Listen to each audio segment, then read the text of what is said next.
So Julian, were you able to get those results? Yes. Let me see. Let's go over this together.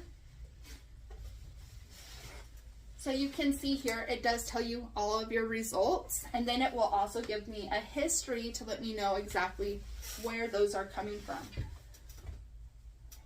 So if I go down, so Julian, you may have felt like you gained a little bit of weight. Maybe your scale at home needs to be recalibrated because your weight actually went down.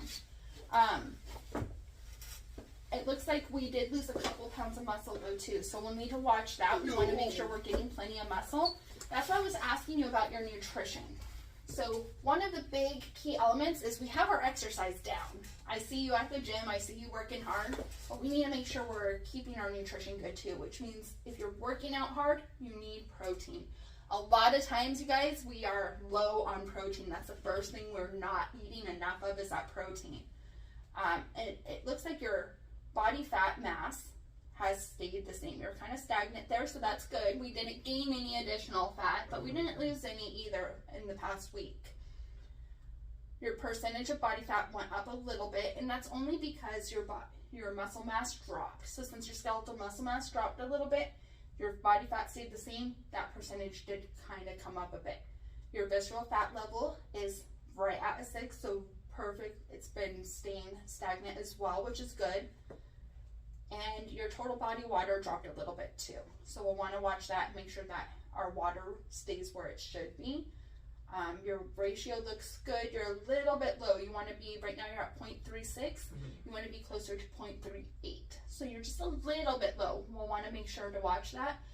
That could affect your results today too. So if we're dehydrated, guys, that's another big important reason to make sure that our water weight is good. If we're dehydrated, it's going to make our muscles appear to shrink because now your muscles are dehydrated, so it makes them a little bit smaller. So we want to make sure that we are getting adequate water. When you're doing your InBody too, and I should have asked you this before we did it, Julian, when was the last time you had caffeine?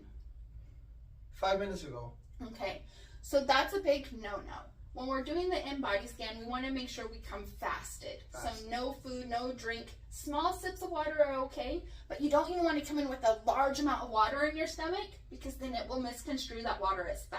Oh. So no food, no drink, no caffeine at least 2 to 3 hours before you do your scan. Morning is the best time to do a scan because you usually are fasted first thing in the morning. Right. Other than that, your results are looking good. Can you unlock your phone, please? And we'll go to your detail. So now when we go back to your detail, it's going to tell me exactly what your lean body mass looks like. And you are in the average range for everything. It tells you your pounds here, and then underneath it tells you a percentage. So your left and right leg they're both under 100%. You want to get those to 100%. Because then that lets me know your muscle mass is now sufficient enough to carry your body weight. Yeah. So we need to get those up just a little bit, but your upper body is looking good. Your core, your trunk is looking good as well. And then our fat mass, when we go to that detail, it's letting me know that that fat mass is just a little bit above average in our trunk area. So it's probably our midsection, a little bit in our bottom. That's where we tend to carry a lot of our fat. But everything else is average, right where it should be. So you're doing a really good job, Julian. Do you feel better now that you've seen your results? Yeah, I feel a lot better. So that's why it's so important that we don't just weigh ourselves at home. Make sure you schedule to come in and do your InBodies. Julian, since you are a coach with us, how often can people do an InBody scan? They can do it once a week. Once a week. Everybody? Only if you come for the Transform Plus. So if you come 6 times a week, you can come once a week. That's pretty awesome. And then what about people who are coming 3 times a week? How often can they do an InBody? We'll do it every time we do your reprogram, so that's once a month. And then if I come 2 times a week, I know I don't qualify for either of those. Is there a way I can do an InBody scan? You could also pay for your own InBody scan. Awesome. So there's plenty of opportunities for you guys to use the InBody machine, and it's really going to help break down all of that information and let you know exactly the results you are getting. Right. Well, I hope that this has been informational to you. It's provided me with a lot of information. Me too. So that's all we have for you guys today. Schedule your InBodies, schedule your reprograms. Yep. I'm Coach Felicia. And I'm Coach Julian. We'll see you guys next time.